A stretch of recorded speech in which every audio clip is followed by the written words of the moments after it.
Yung collagen coffee and then yung slimming coffee. Etong slimming, grabe to. Talaga, laging sinasabi. Yun nga, doon pala sa Baseco, sabi ni Ma'am Sharifa. Akin na yung slimming kasi pag hindi ako nakakainom, iba pa rin eh. Mas masarap yung slimming kasi maganda daw yung bowel movement niya, maganda daw sa pakiramdam, pero din yun yan.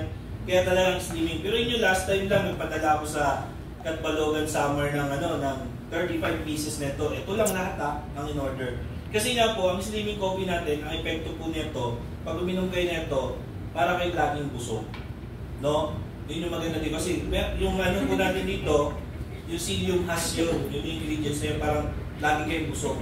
Yan yung ingredients na yan.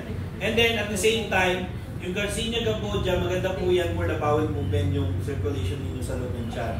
Kaya yung dumi ninyo, parang smooth lang po yan. O, lalo na sa mga constipated. No? Maganda po ito. Ayan po. And then yung collagen naman po natin, alam naman natin ang collagen.